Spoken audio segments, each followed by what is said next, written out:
Ano ba? Wala akong pinaplanong kahit na anong masama. Tanggap ko na nangyari. At saka may mahal na akong iba. Kaya kung iniisip mo na nandito ako para sa'yo, nakakatawa ka naman. At kung iniisip mo nagaganti ako sa pagkamatay ng anak natin, ano naman ang mapapala ko? Isa pa, mas okay na rin yon kesa mas mahirapan pang anak ko. Kung mabubuhay siya, mahihirapan din naman siya makisalamuha sa ibang tao. Hindi rin siya magkakaroon ng normal na buhay. Kung ikaw nga na sarili niyang ama hindi siya matanggap paano pa kaya yung ibang tao? Hindi ba? Ayan, mabaho ba? Dito ka na babagay. Mula ngayon, hindi ka na makakalapit sa anak ko at lalong-lalo na sa asawa ko. Mamatay ka na sana. Mamatay ka na. Bakit naman kita kailangan pang dinlangin? Kayang-kaya kitang paslagin sa isang pitik lamang ng aking daliri. Isang malaking pagkakamali na nakisawsaw ka pa dahil wala ka namang binatbat. Ano? Ipapatuklaw kita o pipilipitin ko ng 3 beses yung leeg mo para matuluyan ka ng hambog ka?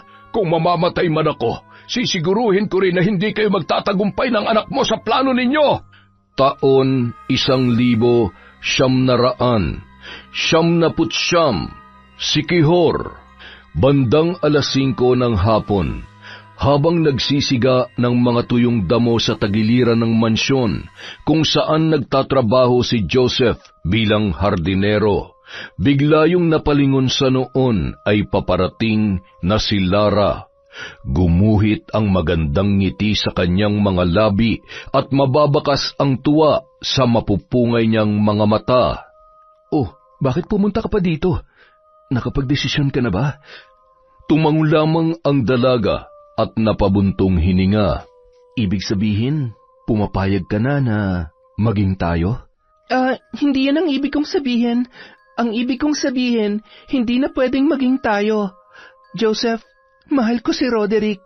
Nagmamahalan kaming dalawa. Lara, akong totoong nagmamahal sa'yo.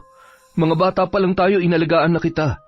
Alam ko sa sarili ko na noon pa man, mahal na talaga kita, Lara. Oo, alam ko naman yon. Mahal din naman kita at hindi magbabago yon. Joseph, mahal kita bilang kaibigan. Handa naman ako maghintay, Lara. Alam ko na darating ang araw na magagawa mo rin akong mahalin. Si Roderick, kilala ko siya. Darating ang panahon na magsasawa at maghahanap rin siya ng bago. Hindi mo pa siya gaanong kilala, Lara. Joseph, mahal niya ako. At saka, magkakaanak na kami. Kaya mo ba siya pinipili dahil mayaman siya? Mas gwapo at... Joseph, dahil mahal ko siya at siya ang ama ng batang nasa sinapupunan ko. Mahalaga sa akin ang pagkakaibigan natin, kaya sana huwag maging dahilan to para magkasamaan tayo ng loob. Parang pinagsakluban ng langit at lupa si Joseph nang marinig ang mga katagang yun. Agad namang tumalikod ang dalaga at napahawak sa kanyang tiyan. Batid niyang nasaktan niya si Joseph, ngunit kailangan niyang gawin yon upang hindi na umasa pa ang lalaki. Nang makabalik sa loob ng mansyon ng dalaga, agad naman siyang tinawag ni Roderick. "Saan ka ba galing?" Nagpahangin lang ako sa labas. Medyo maalinlangan kasi. Kung kailan naman paggabi na, tsaka mo na isipang lumabas. Mas mabuti nang sumusunod sa pamahiin para siguradong malusog ang magiging anak natin. Huwag ka mag-alala. Siguradong lalabas ang anak mo na malusog, lalo na't inaalagaan mo kami na maayos. Kaya lang, hanggang ngayon, hindi pa rin natin masabi kay Don Miguel na nagdadalang tao na ako. Huwag ka mag-alala. Tsumatsyempo lang ako. Sigurado ako na magiging masaya siya at mapapakasalan na kita. Talaga? Pakakasalan mo ko? Oo naman. Magiging isang masayang pamilya tayo kasama magiging anak natin. Habang nag-uusap ang dalawa, ay siya naman pagdating ng sasakyan ni Don Miguel. Sige, papasok na muna ako sa silid ko. Sana magkaroon ka na ng pagkakataon para masabi mo na ang tungkol sa atin, para hindi na natin kailangan magtago na para bang may ginagawa tayong mali. Tumango-tango lamang ang binata at hinagkan sa noo si Lara bago tumungo sa may balkonahe para salubungin ang kanyang ama. Papa, kumusta? Panalo ho ba mga panabong ninyong manok? Oo anak, wala pa rin pumapalya sa mga alaga natin. Isa pa, natutuwa ako't napakaraming dumarayo. Siyempre, mas maraming tao, mas maraming kita. Tuwang-tuwa nga yung mga nagtitinda sa labas eh. Mas maraming sabungero, mas marami ang bumibili. Siya nga pala, hinahanap ka ng mga kumpare ko. Hindi ka na raw nagagawi doon. Medyo marami lang ho akong inaasikaso sa opisina, Papa.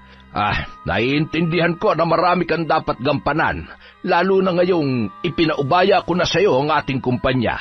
Pero sana naman, huwag mong kalimutan ang sarili mo. Isa pa, masyadong mabilis ang panahon. Alam mo namang samut-sari na ang maintenance ko. Huwag naman sanang mangyari na mamamatay ako na hindi ko man lamang nakakaharap ang babae na mapapangasawa mo.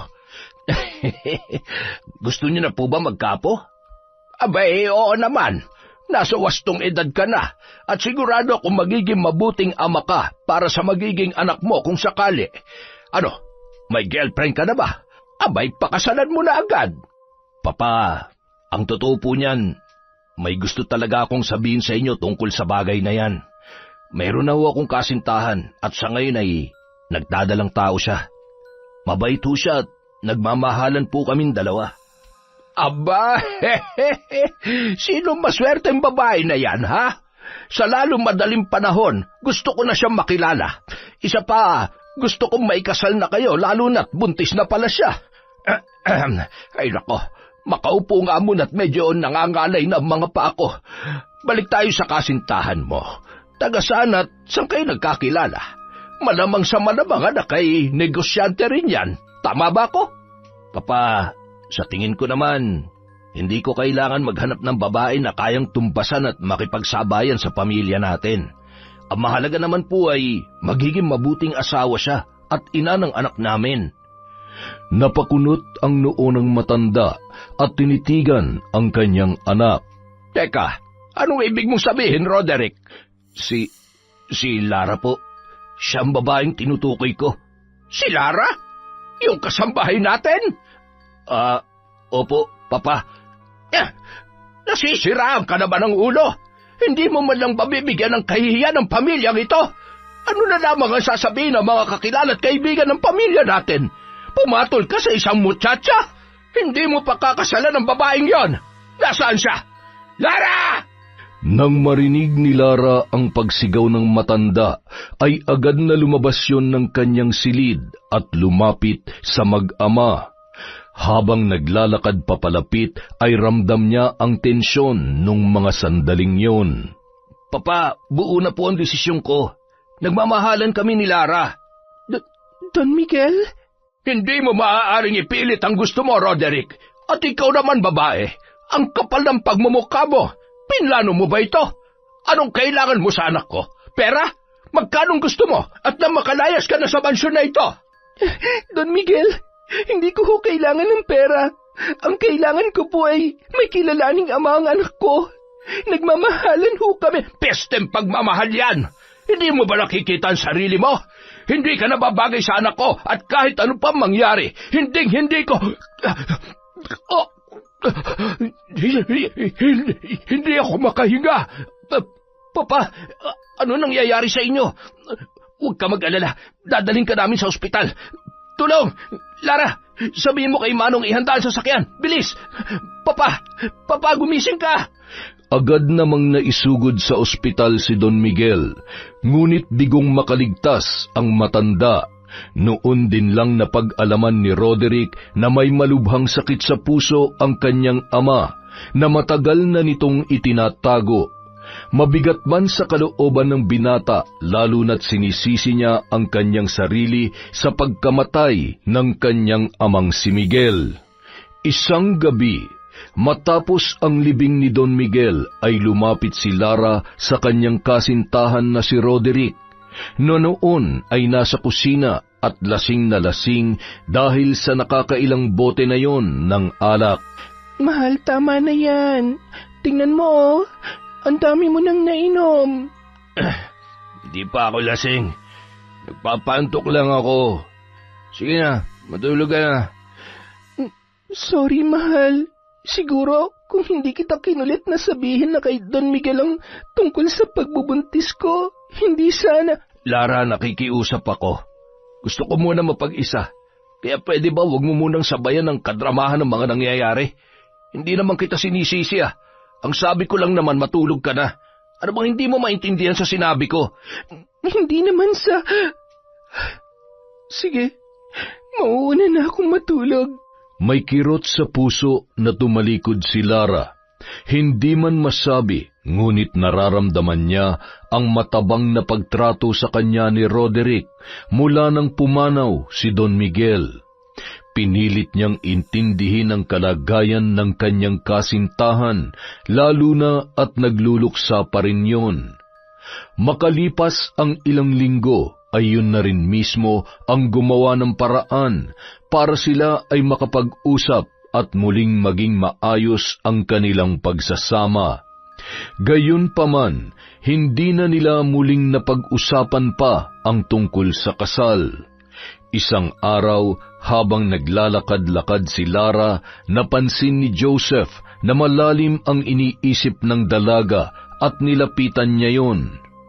Makalipas ang ilang buwan, dumating na ang gabi kung saan manganganak na si Lara. Lahat ng mga tao sa mansyon ay masayang nag-aabang para sa pagdating ng bata na tiyak nilang mas magbibigay saya sa pagsasama ni Lara at Roderick. Sige lang, umiri ka pa. Malapit nang lumabas ang bata. Ire! Oh, yan! Nakikita ko na ang bunbunan niya! Ayan na! Kasabay ng pag-iyak ng sanggol ay napatingin ang kumadrona sa itsura ng bata, sabay bumaling kay Roderick at sa noon ay nanghihina pa na si Lara. Bakit ho? May problema po ba? Ay, Diyos ko, mahabagin! May kapansanan ang anak ninyo! Tabingi ang kanyang mukha at hindi pantay ang kanyang likod! Hindi. Hindi maaaring ganyan ang itsura ng anak ko! Hindi maaari! Roderick, saan ka pupunta? Bumalik ka dito! Lumabas si Roderick at pinagsusuntok ang pader. Sumagi sa isipan niya ang pagkamatay ni Don Miguel. Namatay si Papa dahil sa lintik na batang yan tapos lalabas siyang... Walang maaari makaalam na may anak ako may kapansanan. Samantala, humahagulhol si Lara habang pinagmamasdan ang kaawa-awang kalagayan ng kanyang anak na lalaki. Huwag ka mag-alala, anak ko. Ano pa man ang itsura mo, mahal na mahal ka ni nanay. Hindi kita pababayaan. Tandaan mo yan. Gagawin kong lahat upang lumambot ang loob ng papa mo sa'yo. Mamahalin at matatanggap ka rin niya.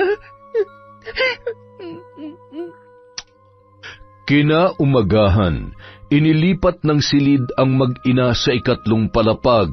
Pinapadalhan na lang sila ni Roderick ng pagkain at kung ano pa ang kanilang kakailanganin. Ngunit mahigpit silang pinagbabawalang bumaba at kung sakali ay may marinig na iyak ng sanggol. Sa loob ng 3 buwan, masakit man sa kalooban ni Lara ay tiniis niya ang lahat ng ginagawa sa kanila ni Roderick. Alam mo, Lara, kung ako sa'yo, aalis na lamang ako dito sa mansyon kaysa nandito kayo at parang nakakulong. Hindi ka ba naaawa sa anak mo? Ni hindi man lamang masinagan ng araw. Kapag nanatili ka pa rito, sigurado magkakasakit yung bata.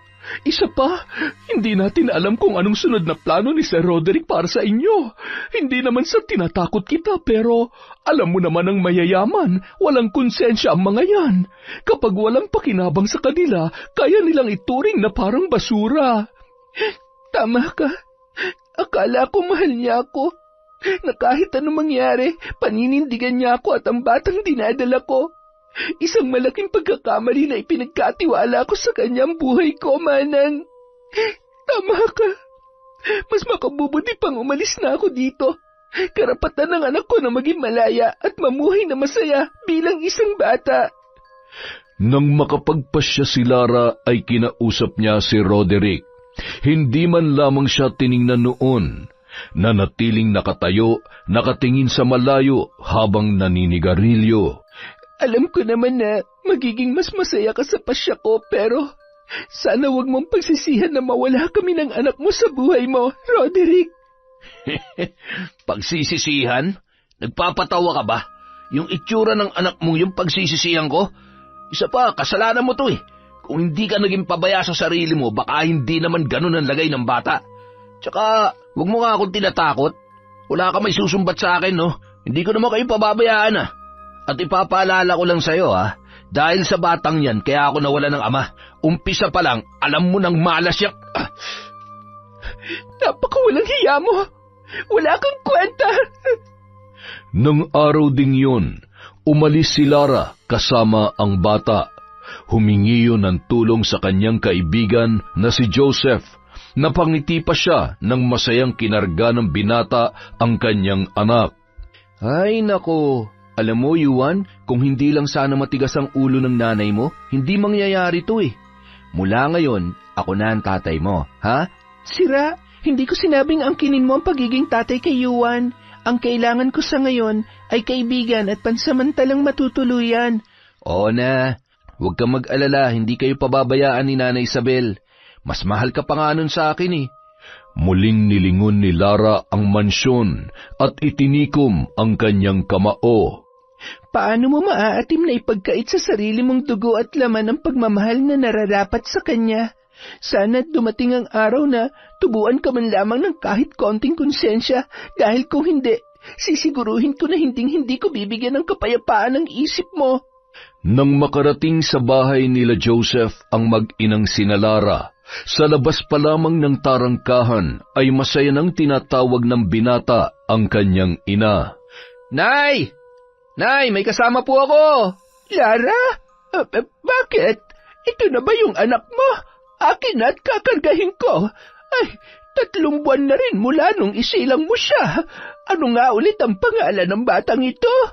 Yuan po, Nanay Isabel. Siya nga po pala, pwede po bang makituloy ho muna kami dito sa inyo? Ikaw naman bata ka, para ka namang iba sa amin. Kulang na nga lang ay ako na rin ang nagluwal sa'yo. Ilagay mo na mga gamit mo dyan sa silid.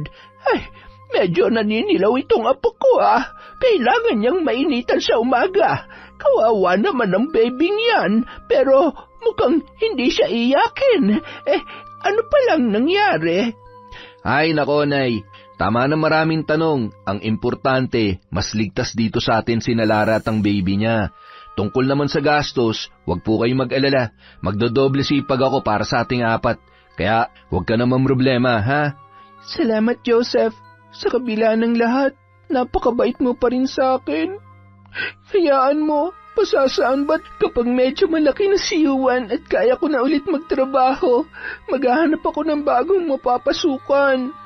Ay, sabi ko naman sa'yo, diba? Huwag mo na munang isipin yan. Sige na, magpahinga ka na muna. Mukha namang mawiwili si nanay na magbantay kay Yuan eh. Tingnan mo nga yung mata mo, para ka na may black eye. Sinuntok ka ba ng mokong na yun? Sira, hindi Pero mas masakit pa sa suntok ang nararamdaman ko sa ginawa niya sa amin. Para kaming hayop ng anak ko na ikinulong sa isang silid. Akala niya siguro matitiis ko na habang buhay na nakakulong sa kwartong yun at hahatiran lang ng pagkain ng iba pang katulong sa bahay na yun. Alam mo, akala ko nang makilala ko siya at nang naging kasintahan ko siya, mabuting tao si Roderick, na malayong malayo siya sa ugali ni Don Miguel, pero mukhang pareho lang sila, o baka mas malala pa nga siya eh. Sadyang hindi patas ang buhay, iha. Lalo na sa mga tulad natin kapuspalad. Pati pagmamahal kung minsan ipinagkakait sa atin dahil mahirap lamang tayo. Kung minsan nga parang kasalanan ng maging mahirap. Ay, huwag ka na mag-alala. Hindi naman natutulog ang karma at isa pa nasa iyo naman yan kung hahayaan mong apak-apakan ka na lamang. Wala ka bang gustong gawin para turuan ng reaksyon ng Roderick na yon? Magsabi ka lamang, tutulungan kita sa kahit na anong paraan. Nay, Magiging mas tahimik ang buhay nating lahat kung tutulungan na lang nating makalimot si Lara. Isa pa, ano naman ang mapapala niya sa paghihiganti? Alagaan mo na lang ang anak mo at kalimutan mo na siya. Sa iyo na rin naman nanggaling na wala siyang pakialam sa inyong dalawa. Hayaan mo na, basta kami ni nanay, nandito lang kami lagi para sa iyo. Hinding-hindi ka namin pababayaan. Lalong-lalo na si Yuan. Naging maayos ang panunuluyan ng mag-ina sa bahay na yon. Masayang makita ni Lara na may ibang taong kayang magbigay ng pagmamahal sa kanyang anak, lalong-lalo na si Joseph. Kung maaari lang turuan ng puso, ikaw ang mamahalin ko. Sana nga, ikaw na lang eh. Sana, ikaw na lamang ang tatay ni Yuan. Napabuntong hininga na lamang si Lara habang pinagmamasdan si Joseph na karga-karga habang kinakausap ang sanggol. Ano, gusto mo na namang gumala sa labas, ha? Bukas na ulit, mainit na. Hindi na pwedeng lumabas ang batang yan. Mapapagalitan tayo ni Lola Sungit. Nako, nasanay na sa labas ang bata. Marunong na. Nakaluto na ako ng tanghalian natin. Bantayan mo muna yan at kakain muna kami ni Lara. Halika. Ay, hayaan mo na yan si Joseph at mukha namang libang na libang sa pag-aalaga kay Yuan. Oo nga po, pati si Yuan mukhang sanay na rin sa kanya. Para na nga ho sila mag-ama eh. Ay nako, sinabi mo pa. Makalipas ang 1 buwan, bigla na lamang dinapuan ng malubhang karamdaman si Yuan. Sa una, kahit papaano ay nakakadiskarte pa si Joseph para may perang pampacheck up ang sanggol. Isang araw, matapos ang pagsusuri sa kalagayan ng bata, isang masamang balita ang kanilang narinig mula sa doktor matapos isugod ang sanggol na noon ay nangingitim ang mga kuko at labi at tila ba nahihirapang huminga. Mrs., tatapatin ko na ho kayo. Maliban ho sa mahina ang resistensya ng anak ninyo, may sakit ho siya sa puso. Ikinalulungkot ko po pero kung hindi po natin maaagapan at hindi agad maooperahan ng anak ninyo, ay hindi na po siya magtatagal. Nang itanong ni Lara ang halaga na kakailanganin, halos matunaw na lamang siya sa kanyang kinatatayuan. Napahagulhol na lamang ang babae habang karga-karga ang kanyang anak. Alam kong paulit-ulit kong sinasabi sa iyo na hindi mo kailangan si Roderick. Pero sa pagkakataong ito, siya lang ang makakatulong sa iyo. Siguro naman tutubuan siya ng kahit konting awa at tutulungan ka niya sa pagpapagamot kay Yuan. Isa pa, obligasyon niya naman talaga yun. Tama ka. Kung kinakailangan ko magmakaawa, gagawin ko. Gumaling lamang ang anak ko. Joseph, hindi ko kakayanin kung mawawala siya sa akin. Bandang 5:00 ng hapon, umalis ng ospital si Lara at tumungo sa mansyon. Bukas ang tarangkahan kaya tumuloy na siya at sakto namang papaalis si Roderick nung mga oras na yun. Anong ginagawa mo dito? Ano, nagsisisi ka na sa desisyon mo na umalis? Hindi na kita kargo ngayon. Ikaw may kagustuhang umalis kaya panindigan mo yan. Sige na't, nakakabala ka lang. Roderick, makinig ka muna sa akin. Kaya kong lunukin kahit ano pang sabihin mo. Kailangan kong tulong mo. Kailangan ka ng anak natin. Wala akong anak na may diferensya. Pwede ba huwag mo sinisira ang araw ko? Roderick, parang awa mo na. May sakit sa puso si Yuan. Kailangan ko malaking halaga para sa operasyon niya. Maawa ka naman sa bata. Tulungan mo ako. Kung kinakailangan ko lumuhod, gagawin ko. Lara, tumayo ka na. Kahit pa humalik ka pa sa paa ko, wala akong awang nararamdaman para sa batang yon. Baka naman wala na kayong makain kaya ginagamit mo lang yung bata. O yan, 10,000 yan ha? Inihampas pa yun ni Roderick sa ulo ni Lara na noon ay nakaluhod pa rin sa kanyang harapan. Isa-isa namang pinulot ni Lara ang pera habang humahagulhol. Hampas lupa. Huwag na huwag ka nang babalik ulit dito ha. Dahil sa susunod, ipapalapa na kita sa mga alaga akong aso. Naintindihan mo? Alis! Ano pang iniiyak at tinutunganga mo dyan ha? Umalis ka na sabi! Buisit!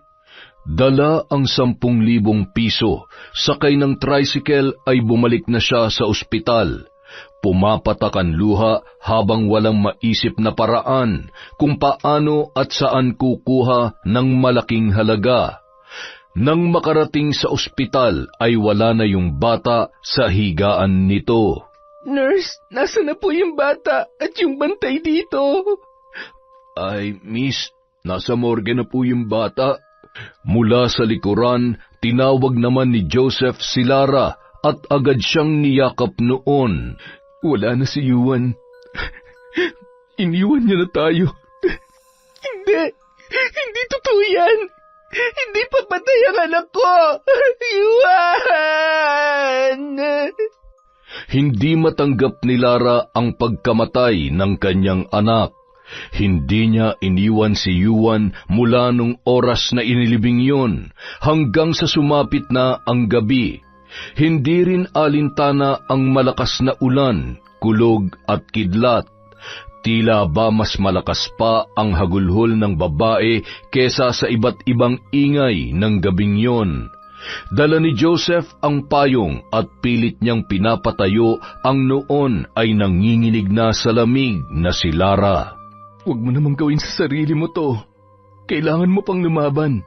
Hindi pa dito natatapos ang buhay mo. Papayag ka ba na wala ka man lamang magawa para sa anak mo? 2 araw ka nang hindi kumakain tapos nagpaulan ka pa. Ikaw naman na magkakasakit sa ginagawa mo eh. Mas gugustuhin ko pa mamatay na lang kasama ang anak ko. Ayoko na mabuhay pa. Kailangan ako ng anak ko. Sasamahan ko siya.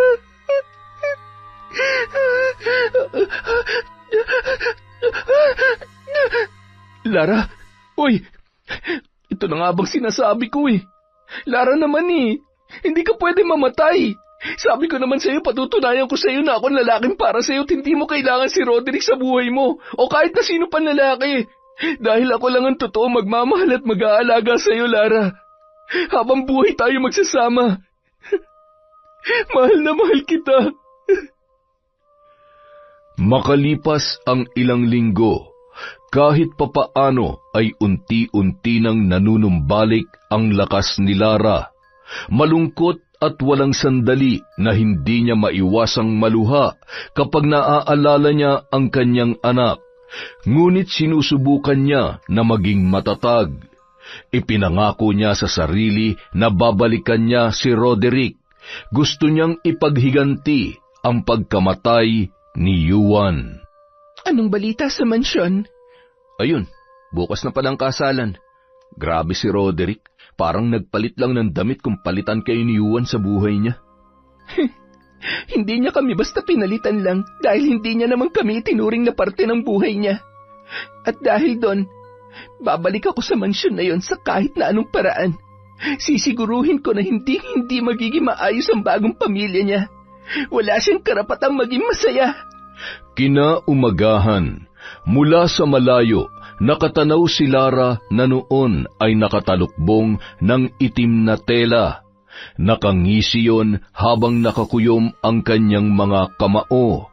Magpakasaya na kayo dahil sa pagbabalik ko. Lintik lang ang walang ganti.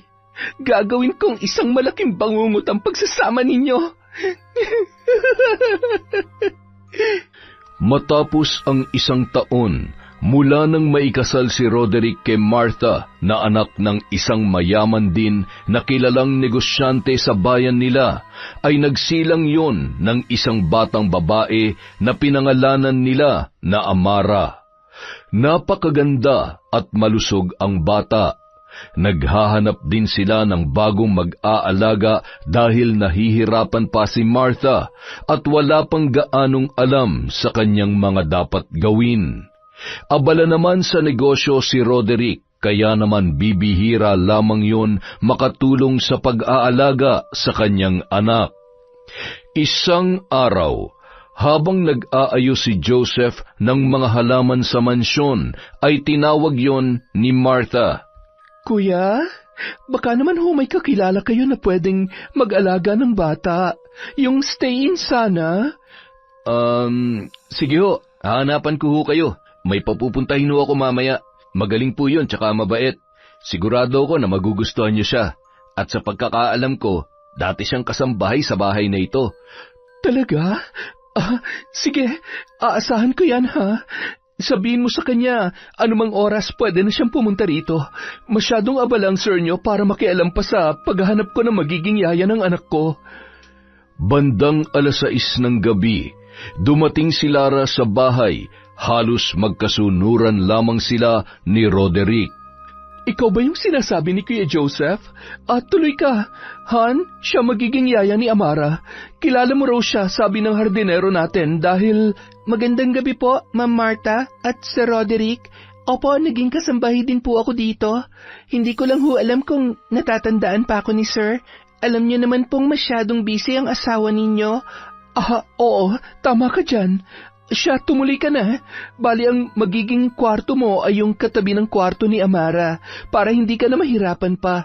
Sa gabi ako ang katabi niya at sa araw naman, ikaw ang mag-aalaga sa kanya. Para salitan tayo, okay ba yon?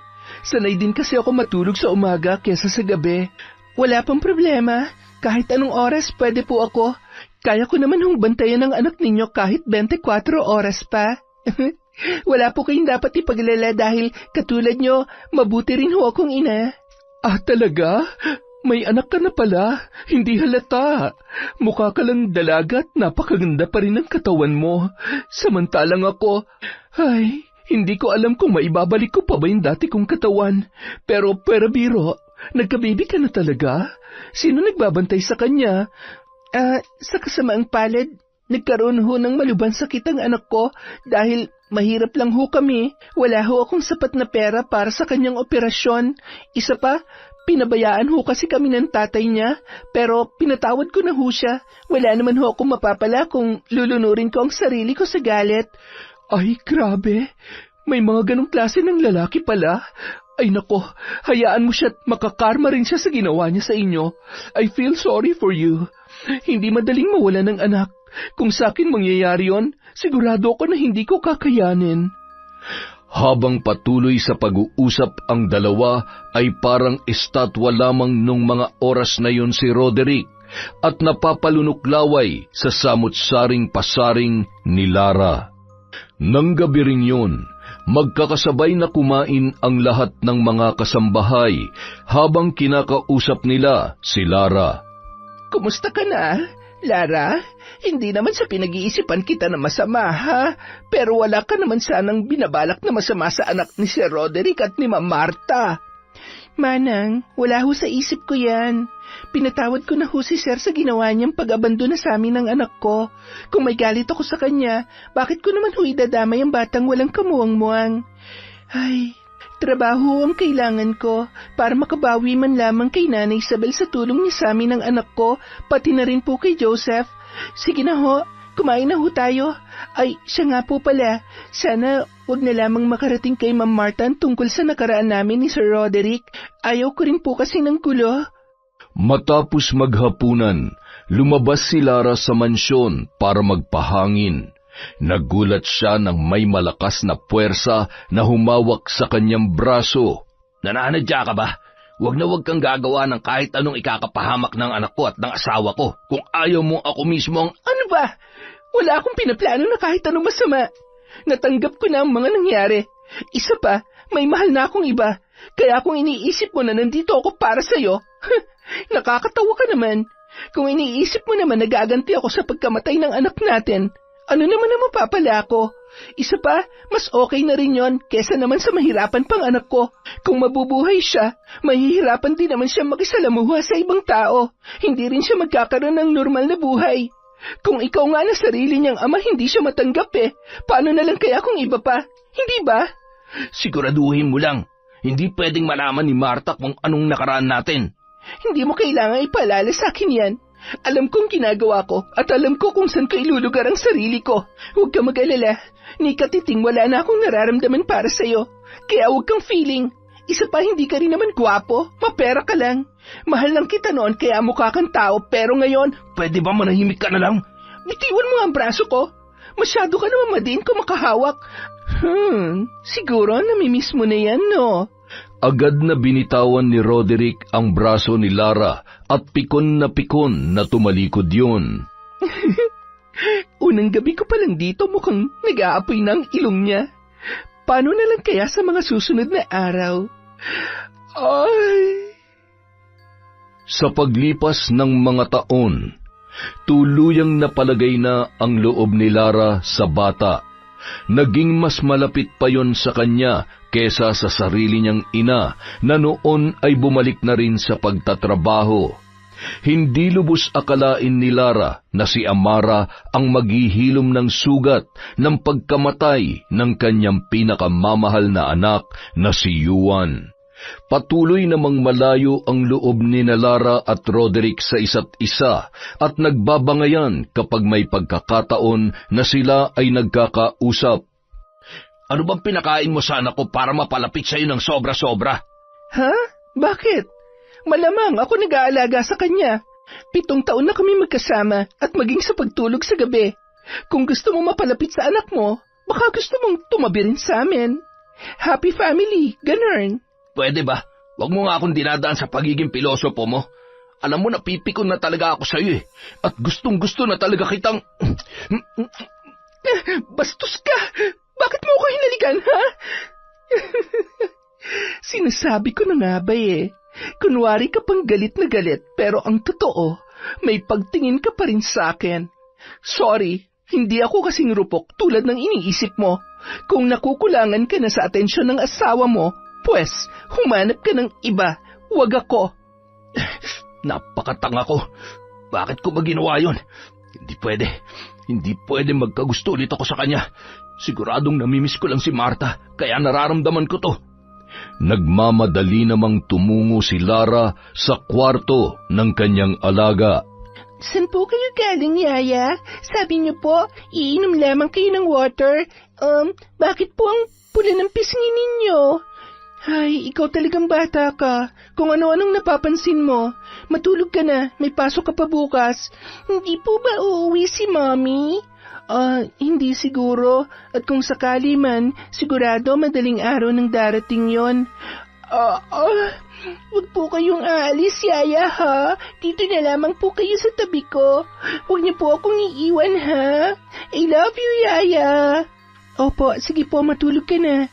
I love you too, Amara. Bahagyang nakasilip noon sa maliit na awang si Roderick at hindi niya maiwasang mapangiti na makita kung gaano kasaya ang anak sa piling ni Lara. Kung naging normal lang yung anak namin noon, baka naging mas masayang pamilya namin. Hindi sana kami... ano ba tong iniisip ko? Ano ba tong nararamdaman ko? Napapailing na lamang yun bago tumungo sa kanyang silid. Sa bawat pagpikit ng kanyang mga mata ay mukha ni Lara at mga ngiti nito ang kanyang nakikita. Isang gabi, habang mahimbing na natutulog si Amara at ang mami nito sa silid ng bata, napabuntong hininga naman si Roderick nang makitang pagod na naman si Martha mula sa kanyang trabaho. Ni hindi pa yun nakakapagpalit ng damit, nakita na lamang niya ang kanyang sarili na papunta sa silid ni Lara. Sakto namang hindi nakalak ang pinto, kaya nakapasok yun at dahan-dahang muling isinara.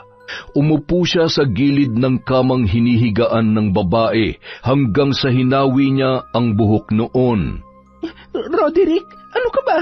Anong ginagawa mo dito? Lara, hindi ko na kayang pigilan pang sarili ko. Please, hayaan mo na lang ako makabawi sa lahat ng... Hindi pwede. Ilang ulit ko bang sasabihin sa'yo na wala na akong nararamdaman para sa'yo? May mahal na nga kasi akong iba. Sinungaling. Sinasabi mo lang yan pero alam ko. Nararamdaman ko na ako pa rin ang mahal mo, Lara.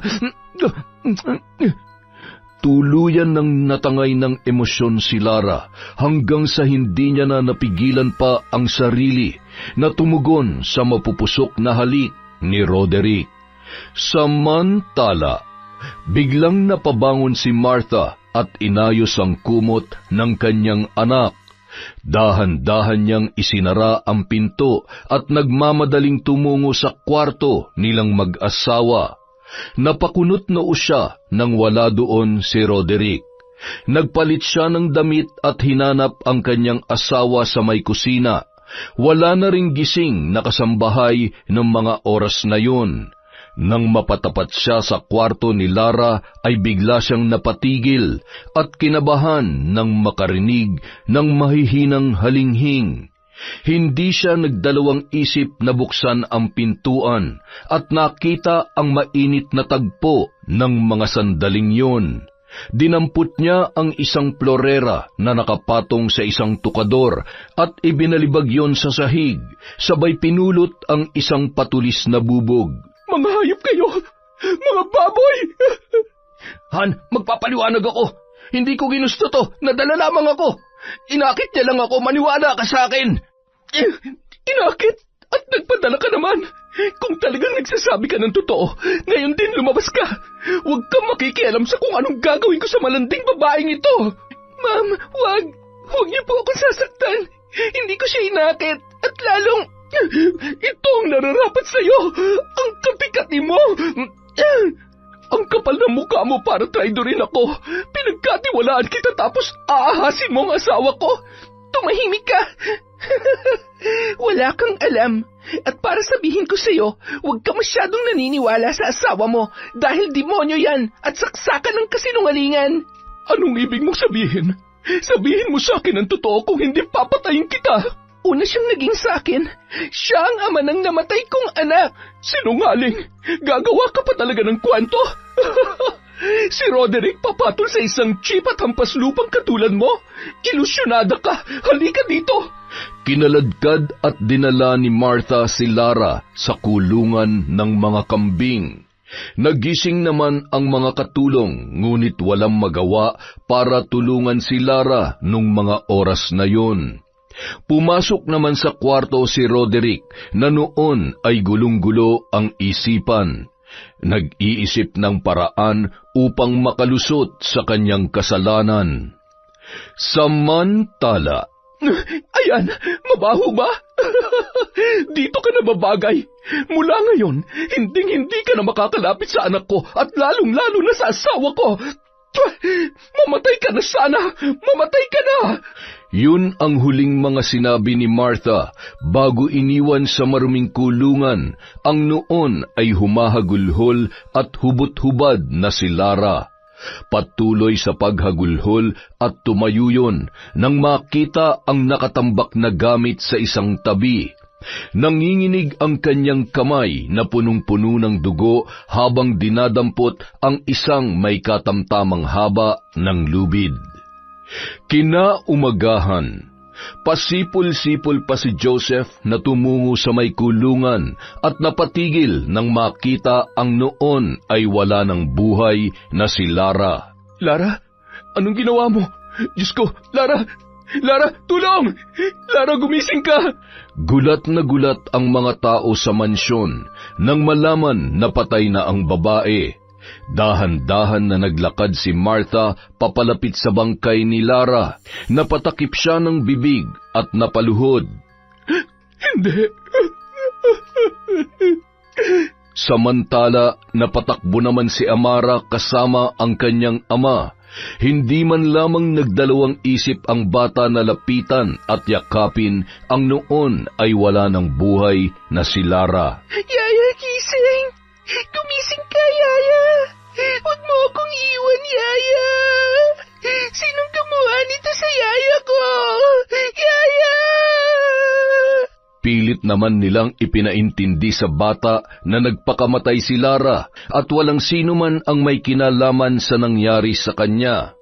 Sa unang pagkakataon, nakita nilang nagpumalahaw ang bata, nagmukmok na tila nawalan ng ina.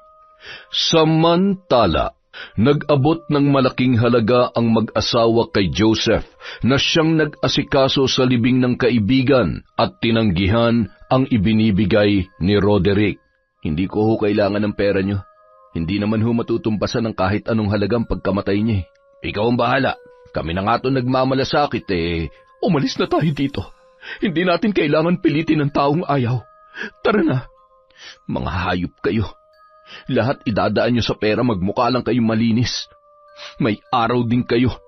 Sa kabila ng katotohanang nalaman ni Martha, nagbulag-bulagan lamang siya para maisalba ang pagsasama nila mag-asawa at ang iniingatang apelyido ng kanilang pamilya. Makalipas ang 3 gabi matapos mailibing si Lara, isang malaking paru-paro ang dumapo sa noo ni Amara. Ilang sandali pa ay tumayo yun at tumungo sa kusina. Nadatnan niya ang kanyang ama na noon ay umiinom ng alak. Anak, gabing-gabi na. Bakit bumaba ka pa? Hindi ka pa ba inaantok? Biglang tumawa ng malakas ang bata, sabay malakas na sinagi ang bote ng alak at dinampot yun. Anak, baka masugatan ka. Bitawan mo yan. Ay, ano ba nangyayari sa'yo? Amara, wag! Sinaksak nun si Roderick at tinamaan sa may braso.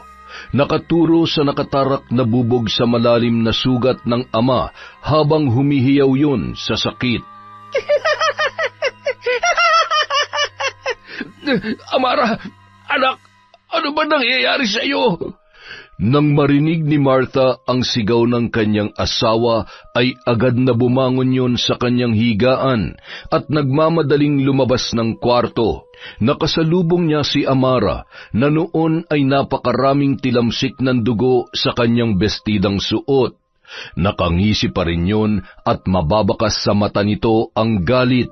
Amara, anak, ano nangyari sa iyo? Bakit ang dami mong dugo? Mamamatay kayo! Mamamatay kayong lahat! Napaatras ang ginang at napatakip ng bibig hanggang sa mapahiyaw yun nang bigla na lamang nawalan ng malay ang kanyang anak, kasabay ng paglipad ng paru-paro na kulay itim.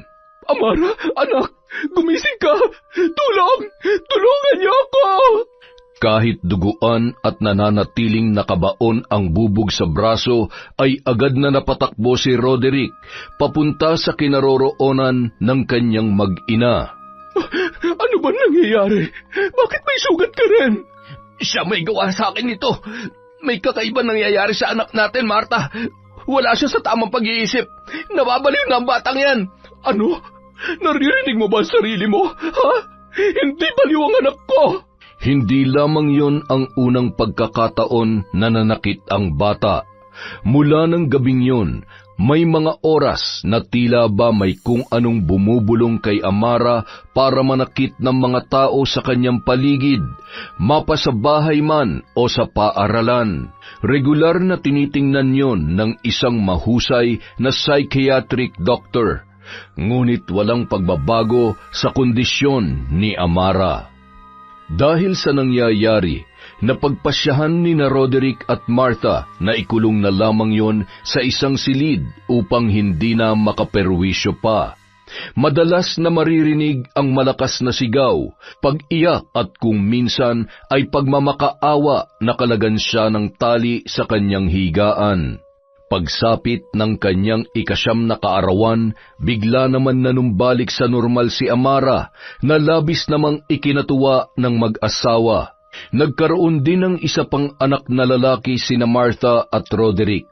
Naging maayos at masaya ng muli ang kanilang pamilya hanggang sa dumating ang 3 buwan bago sumapit ang 12 kaarawan ni Amara. Gabi habang natutulog na ang lahat, nagising na lamang ang mag-asawa sa malakas na pag-iyak ng bata na noon ay magta-3 gulang na. Kinagat ni Amara ang braso ng kanyang kapatid hanggang sa bumaon ang ngipin nito sa malambot na laman ng bata. Dahil sa pangyayaring yon, muli na namang nabahala ang mag-asawa maging ang mga tao sa mansyon. Dahil sa nangyari, isa-isa na ring nagpaalam ang mga katulong sa takot na maulit na naman ang kanilang pinagdaanan. Kahit gaano katindim pagkakatali, naggagawa pa rin kalagin yon ng dalagita. Ang tanging naiwan na lamang doon ay ang matandang katulong na matagal nang naninilbihan sa pamilya ni na Roderick mula nung siya ay bata pa lamang. Pakawalan niyo ako dito! Papatay Alam ko na hindi kayo naniniwala sa albularyo, sa barang at sa kung ano-ano pa, pero wala hong masama kung susubukan ninyo. Malakas ho ang hinala ko na may masamang espiritu na sumasapi sa katawan ni Amara, kaya siya nagkakaganyan. Han, kailangan na nating kumilos at subukan maghanap ng lunas sa sakit niya. Kung ako lang ang masusunod, mas makabubuti na. Dalhin na lang natin siya sa mental hospital para hindi na tayo nahihirapan. Ay, dun siya gagaling. Wala na tayong magagawa. Kita mo naman, lalo lang siyang lumalala. Ano, hihintayin pa ba natin na isa-isa niya tayo mapatay dito? Kaya makinig ka sa akin, Marta. Dalhin na natin siya sa mental hospital. Maalagaan naman siya na maayos doon. Mental hospital? Seryoso ka ba? Hindi ako makapapayag na malayo siya sa akin. Gagawin kong lahat para gumaling si Amara. Kung kinakailangan natin puntahan lahat ng magagaling na albularyo, gagawin natin. Kailangan niyang gumaling kahit maubos pa ang yaman natin. Ngunit ang ipinagtataka ng matandang katulong ay ni minsan hindi siya sinaktan ni Amara kapag wala yun sa katinuan. Napahawak pa ang matanda sa kanyang kwintas na animoy anting-anting. Nang gabi ring yun, matapos pakainin ng matanda si Amara ay nagulat siya nang bigla yung umiyak. Manang, tulungan niyo ako. Tulungan niyo po ako. Pagod na ako. Nung mga sandaling yon, biglang kinilabutan ang matandang katulong, lalo na nang napatingin siya sa mata ni Amara.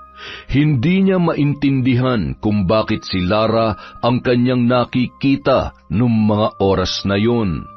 Isang araw, naisipan ni Manang napuntahan ang bahay nila Joseph.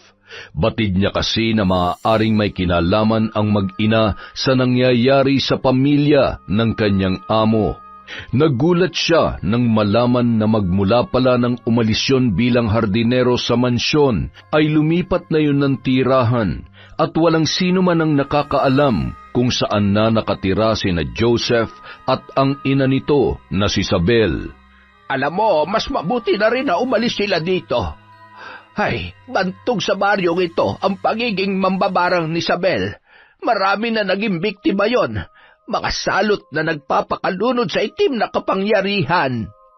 Bigo nang umuwi ang matandang katulong at nagtaka naman ng mag-asawang sina Marta at Roderick kung saan nanggaling ang matanda. Mas kailangan kayo ni Amara dito sa bahay, kaya hindi kayo dapat basta-basta umaalis. Alam niyo naman na kayo lang ang nagpapakalma sa kanya. Ay, bukas na bukas din, kailangan natin siyang turukan ng pampatulog para wala tayong maging problema sa biyahe. Sana magaling ang albularyo na pupuntahan natin. Sana matapos ng lahat ng ito. Kinaumagahan. Saan niyo ako dadalhin, ha?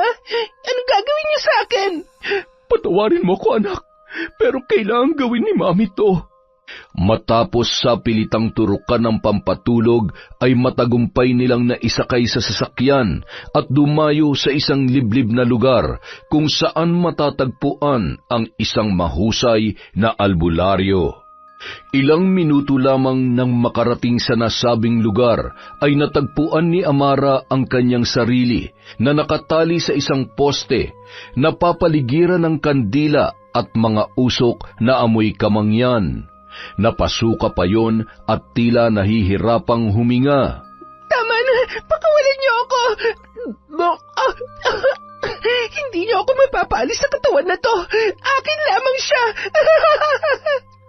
Malupit ang mambabarang na may gawa nito. Napakalakas ng kanyang kapangyarihan upang ikulong ang isang babae sa katawan ng batang ito. Kailangan natin magmadali. Kung hindi, hindi na natin maibabalik pa ang anak ninyo sa kanyang katawan. Kapag pumatak na ang kanyang susunod na kaarawan na matatapat sa kabilugan ng buwan, tuluyan niya nang makukuha ang katawan ni Amara. Gayunpaman, kailangan nating alamin ang punot dulo nito. Sino ang mambabarang na nasa likod ng lahat ng ito?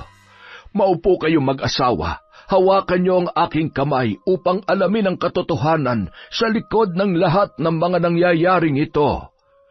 Ilang sandali lamang Dinala ang mag-asawa sa nakaraan kung saan nakita nilang hinuhukay ang katawan ni Lara ng binatang si Joseph.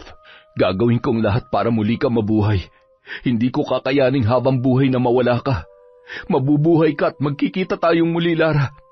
Kailangan mo maghiganti at balikan lahat ng mga taong may atraso sa iyo. Mahal na mahal kita, Lara. Magsasama pa tayo, mahal ko. Anak, hindi tama ang ginagawa natin ito. Maraming masasaktan at posibleng mamatay kapag... Wala akong pakialam.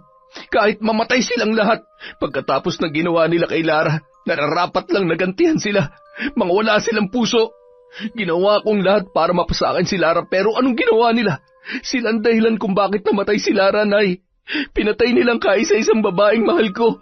Kaya gawin niyo lahat. Ibalik niyo sa akin si Lara. Anak, kailangan mo na lamang tanggapin na... Hindi totoo yan, Nay. Mahal niya ako. Magagawa niya akong mahalin. Nangako siya sa akin na hindi niya ako iiwan. Na darating ang araw na matuturuan niya rin ang sarili niya mahalin ako.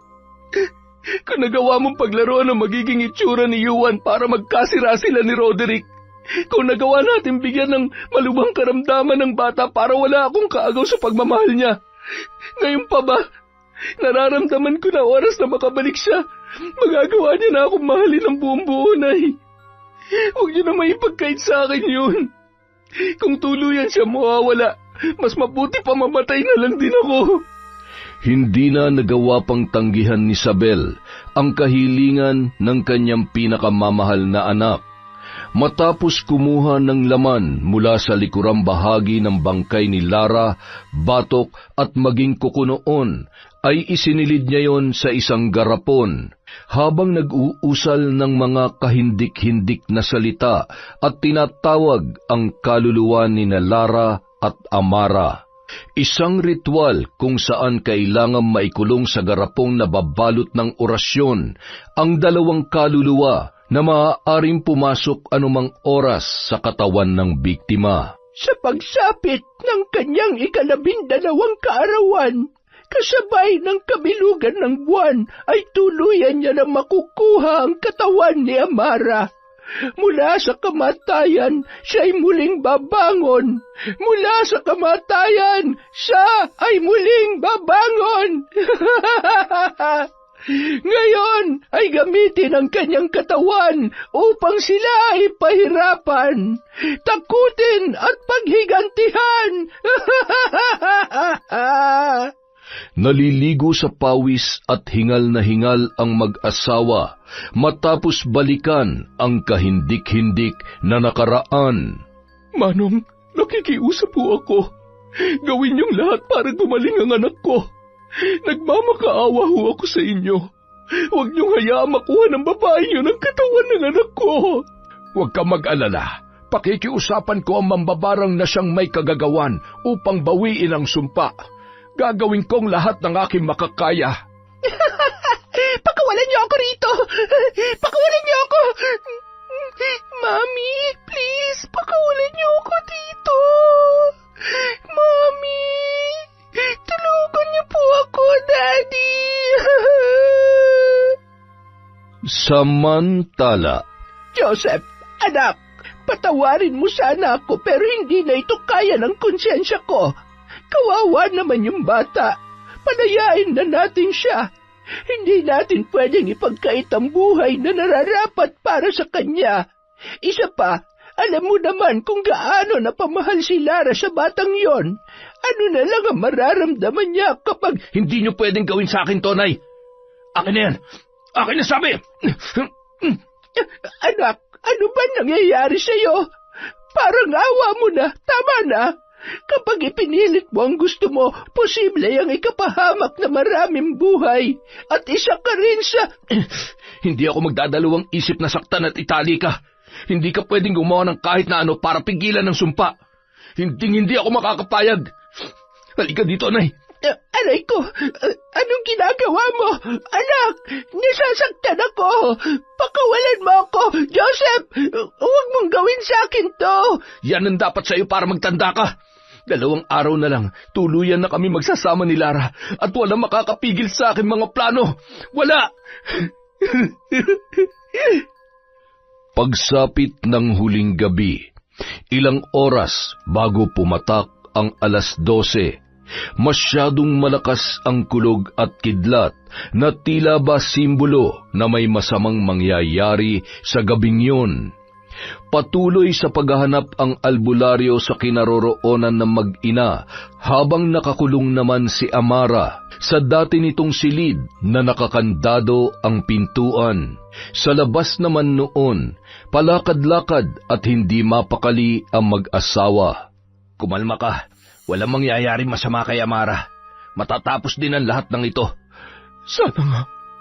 Dahil kung hindi ko na alam kung anong mangyayari sa akin. Alam mo, kasalanan mo to eh. Kung naging responsable ka lamang sa anak ninyo, hindi sana aabot sa ganito. Ako pa talagang sinisisi mo? Hindi pa ba sapat yung nalaman natin? Sinadya ni Joseph ang lahat.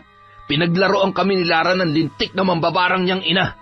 Sabihin na natin na sinadyang hindi maging normal ang bata, pero obligasyon mo na alagaan sila. Pwede ba tumigil ka na sa pagmamalinis mo? Baka nakakalimutan mo kung bakit nagpakamatay si Lara. Ako pa talagang babalikan mo? Kung hindi mo siya pinatulan nung gabing yon, hindi mangyayari ang lahat ng yon. Anong gusto mo? Matuwa ako na makita yung asawa ko na nakapatong sa ibang babae. Alam mo, wala ka talagang kwenta. Hindi ka na nga mabuting asawa, hindi ka pa mabuting ama. Alam mo, hindi itong tamang panahon para mag-away at magsisihan tayo. Nakakapagod na. Tao lang ako, Marta. Lahat na nagawa ko sa nakaraan, lahat na mga pagkakamali ko, pinagsisihan ko na. Kaya nakikiusap ako, tama na. Hindi lang naman ikaw nahihirapan sa mga nangyayari. Samantala, nadatnan ng albularyo sa isang bahay sa gitna ng masukal na gubat. Ang noon ay nagsisimula ng isagawa ang huling ritual upang maisakatuparan sa gabing yon ang sumpa. Demonyo ka! Itigil mo na ito kung ayaw mong itara ko sa dibdib mo ang punyal na ito! Masyado kang mapangahas para pumasok sa bahay ko. Sa tingin mo ba kung mapapatay mo ko, mababawi mo pa ang nakatakdang katuparan ng sumpa? Isa kang hunghang! Huwag ka na magpanggap na matapang dahil alipin ka rin ng takot, hindi ba? Isang makapangyarihan na sunod-sunuran sa maling kaisipan ng sarili mong anak. Paano mo matatawag ang sarili mo na magulang, ha? Kung gusto mo pang umuwi ng buhay, huwag kang makikialam sa ginagawa ko at sa buhay naming mag-ina. Umalis ka na! Narinig mo ko? Ang sabi ko, umalis ka na! Hindi ako aalis dito hanggat hindi mo binabawi ang sumpa! Talagang gusto mo ng matinding laban, ha? Sige, pagbibigyan kita! Biglang yumanig ang lupa matapos mag-usal ng mga salita si Lola Sabel, at mula roon ay naglabasan ang 3 ahas. Hindi mo ako malilinlang! Bakit naman kita kailangan panglinlangin? Kayang-kaya kitang paslangin sa isang pitik lamang ng aking daliri. Isang malaking pagkakamali na makisawsaw ka sa amin dahil wala ka namang binatbat. Ano, ipapatuklaw kita o pipilipitin ko ng 3 beses yung leg mo para matuluyan ka ng hambog ka? Kung mamamatay man ako, sisiguruhin ko rin na hindi kayo magtatagumpay ng anak mo sa inyong plano. Agad na tinakbo ng albularyo ang isang garapon at binasag yon. Sabay binindisyonan ng benditadong tubig. Wag! Anong ginawa mo? Hindi kailangan manaig ang kasamaan, tanda. Ano pang hinihintay mo? Ipatuklaw mo na ako dyan sa mga alaga mo kung ayaw mong gawin ko silang bato. Saksakan ka ng yabang. Hindi ka na makakalabas ng buhay dito. Sige, aking mga alagad, tuklawin ang pakialamerong albularyo.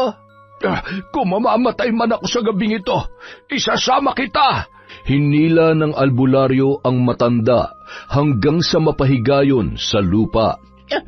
Hoy, anong balak mong gawin sa akin? Pagsasamantalahan mo ako?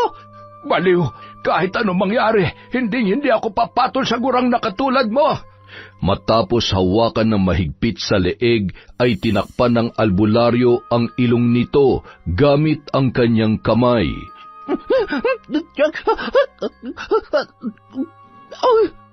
Wala ka pala eh. Ay, ngayon sisiguruhin ko na tuluyang ka na makakawala sa pagiging mambabarang. Sinaksak niya sa dibdib ang matandang babae at binuhusan ng benditadong tubig na puno ng orasyon. Umusok ng kulay itim ang katawan ng mambabarang hanggang sa nalagutan na yon ng hininga. Bago naman bumangon ang albularyo, ay bigla na lamang nanikip ang kanyang dibdib, sabay tingin sa tuklaw ng ahas na ngayon niya lamang napansin. Gayon din ang dugo mula sa saksak ng kutsilyo sa kanyang tagiliran. Napangisip pa yon kahit ramdam niyang hindi na siya makakalabas ng buhay sa bahay ng matandang mambabarang. Sa kabilang banda, natigil ang pagbabangayan ni Roderick at Martha nang marinig ang tila na basag na bagay mula sa silid ng kanilang anak. Nang buksan nila ang pinto ay basag na ang salamin ng bintana at wala na roon si Amara. Kailangan natin siyang hanapin. Bilisan mo! Sa sementeryo kung saan nakalibing si Lara, doon naghihintay si Joseph. Masaya siyang lumingon nang marinig ang boses ng babae na kanyang pinakamamahal. Nakabalik ka na. Lara, na ipaghiganti na kita sa mga kawalang hiya nila sa'yo. Ngayon, siguro naman ay alam mo na ako lang ang totoo nagmamahal sa'yo, Lara. Tara na, umalis na tayo at baka may makakita pa sa atin dito. Hinihintay na tayo ni nanay sa bahay. Hindi na nakapagsalita pa si Lara nung mga oras na yon, na tila ba naninibago at naguguluhan sa nangyayari. Joseph, tama na. Palayain mo na ako. Gusto ko na makasama ang anak ko. At saka, ba't nasa loob ako ng katawan na to? Anong ginawa mo? Kung nakalibing na ang katawan ko sa sementeryo, kanino ang katawan na to? Kay Amira. Pasensya na pero ito lang ang tanging paraan para mabuhay ka. Ano? Anong ginawa mo kay Amira? Pinatay mo ba siya? Anong ginawa mo? Nagagalit ka? Hindi ka ba masaya na magkasama na tayo ulit? Sinaktan mo ang alaga ko. Hindi ko pwedeng idamay ang bata. Mahal ko si Amira. Mahal ko siya. Tanggalin mo ako rito. Hindi na ako makakapayag na talikuran mo pa ako ulit. Kaya sa ayaw at sa gusto mo, sasama ka sa akin. Hindi ako sasama sa'yo. Palayain mo ako sa katawang to, kung hindi ako mismo ang papatay sa'yo. Hindi mo pwedeng gawin sa akin to. Kay tagal kong hinintay ang sandaling to. Akin ka lang, Lara. Akin ka lang at ang bagong katawan mo. Sabi ng bitawan mo ako eh. Halos mamilipit sa sakit si Joseph dahil sa tadyak na yon ni Lara. Hindi siya makapaniwala kung bakit napakalakas ng pagkakatadyak ni Lara na noon ay nasa katauhan ng dalagang si Amara. Hinawakan niya sa leeg ang lalaki at sinakal yun habang humahalakhak at nanlilisik ang mga mata. Papatayin kita! Wag! Dumampot na may katamtamang laki ng bato ang dalaga at walang pakundangang binasag ang bungo ni Joseph. Punong-puno ng dugo ang kanyang kamay at bestida na suot-suot. Kailangan ko makaalis sa katawan na to. Anong gagawin ko?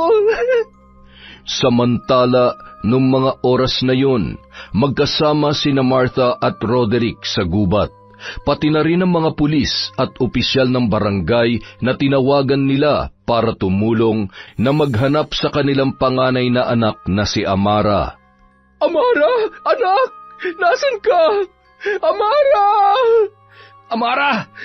Mas makabubuti siguro kung maghiwa-hiwalay tayo para mahanap natin siya. Sige sir, mag-iingat ho kayo. Masyado malaki tong gubat. Maaari rin hong may mga patibong para sa mga hayop at may mga bangin kaya magdoble ingat tayong lahat. Naghiwalay na rin ang mag-asawa hanggang sa makita ni Martha ang kanyang anak na nakaupo sa may malaking ugat ng kahoy. Gulong-gulo ang buhok at sa pagtama ng flashlight sa katawan nito ay nakita niya ang mga dugo. Nanginig sa takot ang ginang, ngunit nilakasan niya ang kanyang loob na nilapitan ang kanyang anak. Nang makalapit ay itinuro ng dalaga ang wala ng buhay na si Joseph.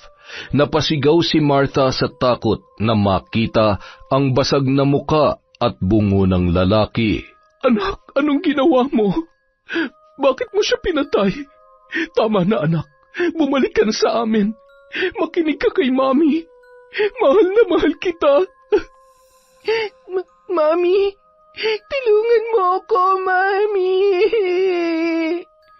Dahan-dahan inihakbang ang kanyang mga paa at lalapitan sana ang kanyang anak, nang bigla namang nawala yun sa kanyang paningin. Walang direksyon na nagtatakbo si Martha para muling hanapin si Amara, hanggang sa makarating siya sa may bangin at patuloy na tinatawag ang pangalan ni Amara. Makalipas ang ilang sandali, napalingon ang ginang nang muli siyang tawagin ng dalagita habang nakangisi at humahalakhak. Itinuro siya at nanlilisik ang mga mata noon. Hawak noon ang isang matibay na kahoy na katamtaman ang haba at patusok ang dulo. Ikaw ang dapat mamatay. Papatayin kita. Huwag ka lalapit sa akin. Anak, huwag mo akong sasaktan. Nag-agawan ng mag-ina sa hawak ni Amara at nagtagisan ng lakas, hanggang sa pareho silang nagpagulong-gulong pababa sa bangin. Kinaumagahan, duguan at punong-puno ng galos ang katawan na nakuha ng mga pulis ang mag-ina. Kapwa humihinga pa, ngunit wala pa ring malay.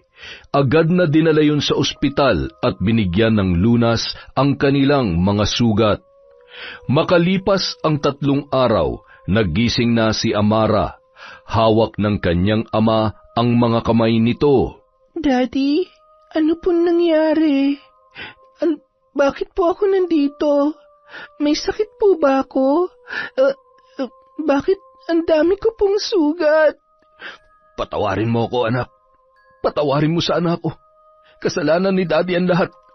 Hayaan mo, mula ngayon, hindi ko nahahayaan pang mapahamak at masaktan ka. Babawi si Daddy sa lahat ng pagkakamali niya at pagkukulang. I love you, anak. I love you too, Daddy. Si Yaya po. Si Mami, nasaan po sila? Anak, matagal nang wala ang Yaya Lara mo, hindi ba? Miss na miss ko na po siya, Daddy. Sana hindi namatay si Yaya. Sana kasama pa rin natin siya. Anak, kalimutan na natin yun.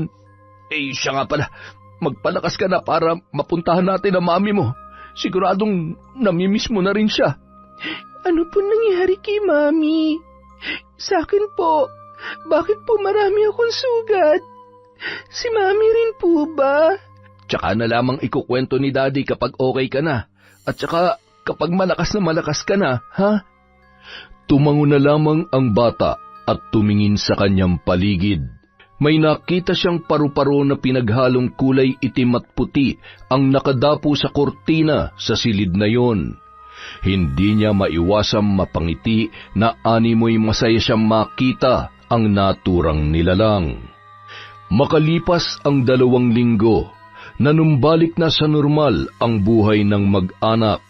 Bagamat bakas pa rin ang mga galos ay bumalik na ang lakas ng mag-ina.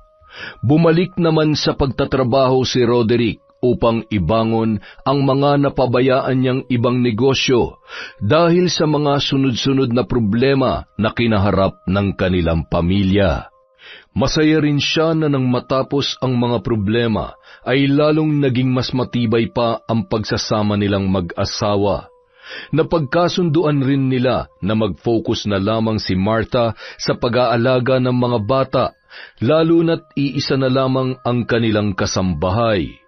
At nais rin ni Martha na maglaan ng sapat na oras para sa kanyang 2 anak, gayon din sa kanyang asawa. Han, alis ka na? Anong oras ka uuwi?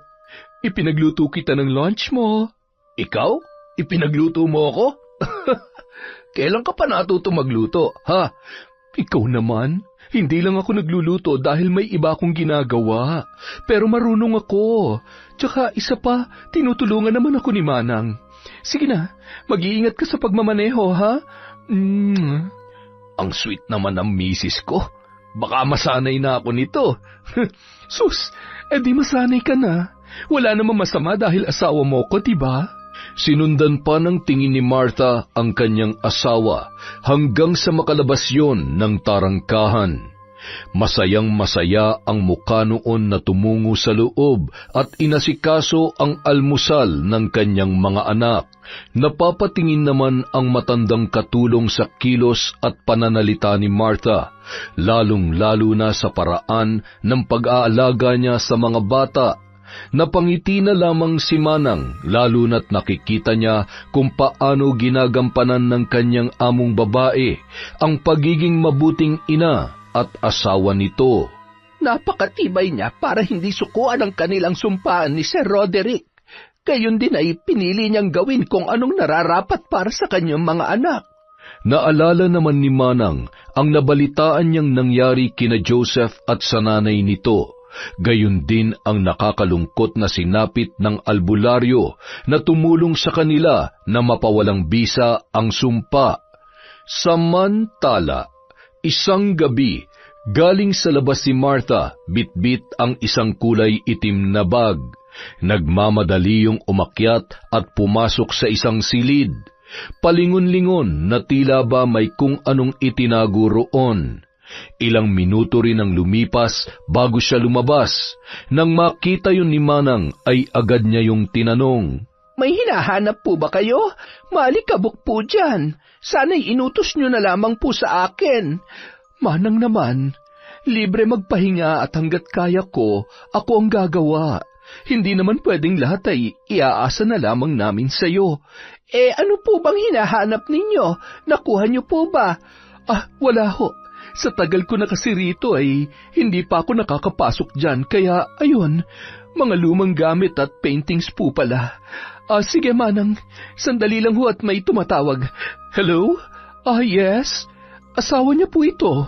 Bakit ho? Ano? Hindi maaari. Hindi totoo yan. Ano po nangyari? Bakit ho kayo umiiyak, ma'am? Nasa ospital ang asawa ko. Naaksidente siya. Talagang masamang damo, ha? Hindi yun ang balitang inaasahan ko. Kung sana dinala nyo na sa punerarya, mas masaya pa ako.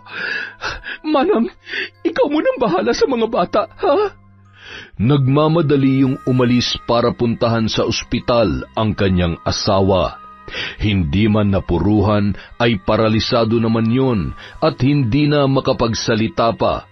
Gayunpaman, matyaga niyang inalagaan si Roderick. Isang gabi, sakay ng wheelchair, nagulat na lamang si Roderick nang biglang umandar ang kanyang kinauupuan kahit walang tumulak nung mga sandaling yun. Hanggang sa makarating siya sa may hagdanan, pilit yung sumisigaw ngunit wala ni katiting na boses ang lumalabas sa kanyang bibig.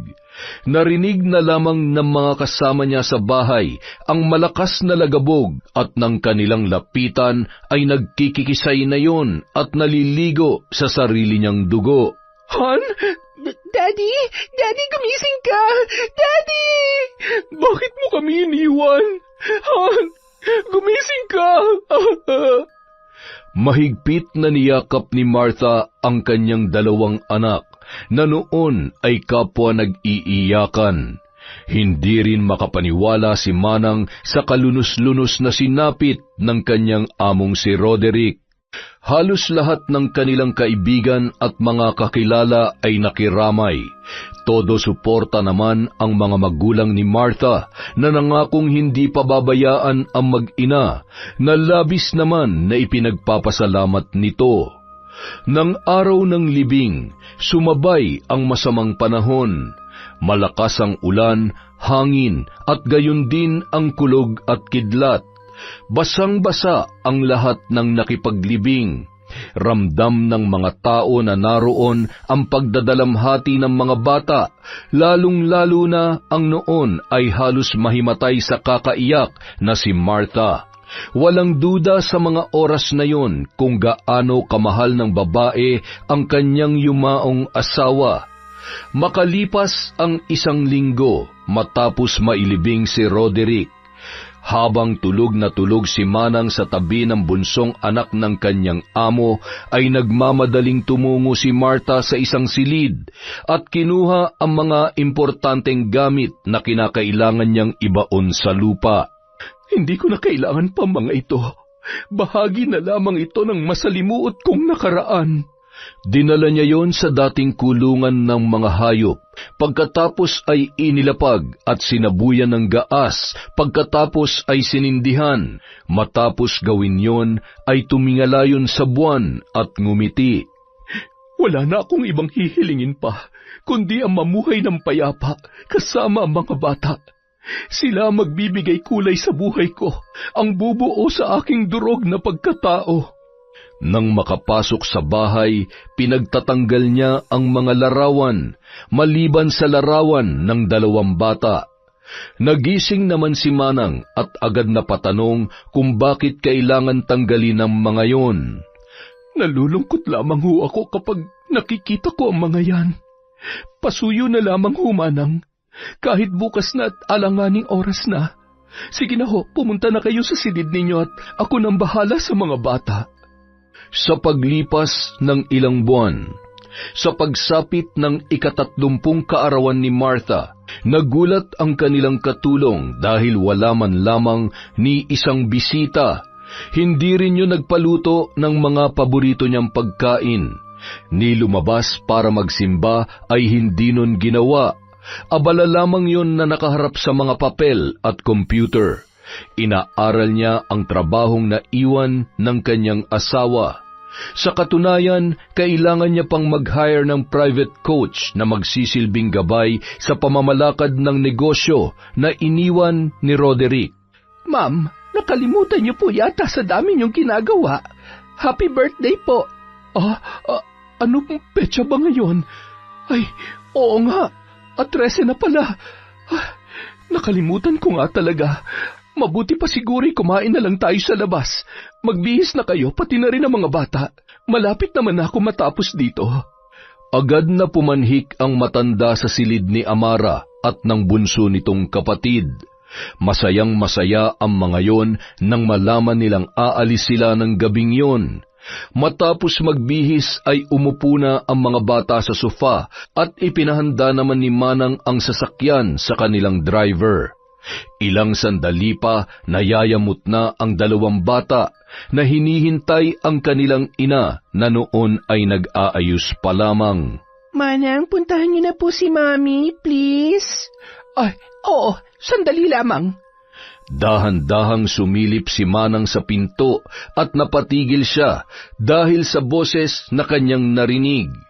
Hindi siya maaaring magkamali. Iisa lamang ang nagmamay-ari ng kantang yon bilang pampatulog sa bata at madalas na inaawit sa silid sa tuwing naaalala ang yumaong anak na si Yuan. Lara? Sinasabi ko na nga ba? Paano?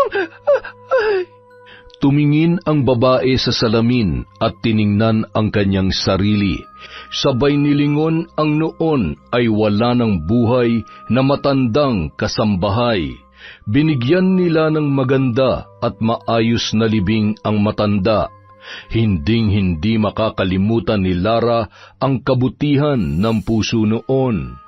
Maraming salamat, Manang. Ngunit, babaunin mo na sa hukay ang sikretong nalaman mo. Hindi kita makakalimutan. Yon! Grabe, kakaiba yun ah. Ang ganda pang pelikula na naman. Dahil dyan, meron tayong shout out. Hello po kay Mel Santarita. Hi po kay Belen Malbas, kay Ruby Rose, kay Desiree De Los Santos. Shout out kay Josie Aniban, kay Estela TV. Hi kay Cute Survivor from Japan, kay Rohel De Flor. Hi po kay Ami Viray. Shout out kay Helen Flores, kay Charlene Gumansing, kay Anthony Llaneta, kay Acer D. Hello po kay Yak Queen. Shout out kay Raimundo Gatmen from Milan, Italy.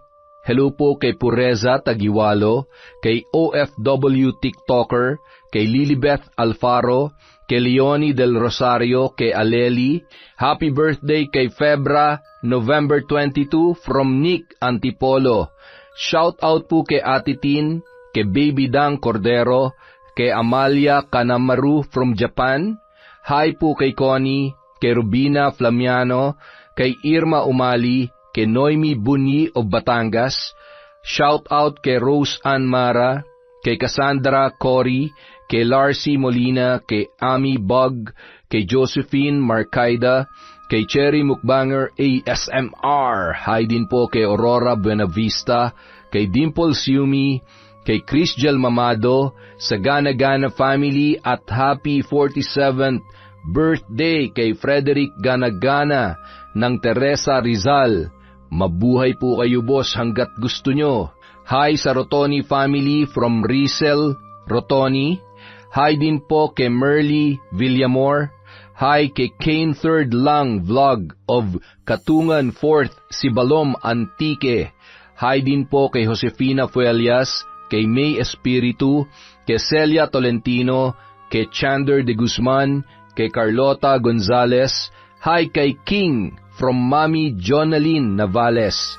Hello din po kay Angeline Asnilo, kay Mercy Grace Sioting, kay June Mateo, Jeffrey Valdez, Rosalyn Gumok, Christine Victorino, at Nita Molina from UAE. Mag-ingat po kayong lahat kung nasaan man kayo, at magpahinga po tayo kapag merong panahon. Maraming salamat po sa walang sawang pagsuporta sa Kwentong Enteng.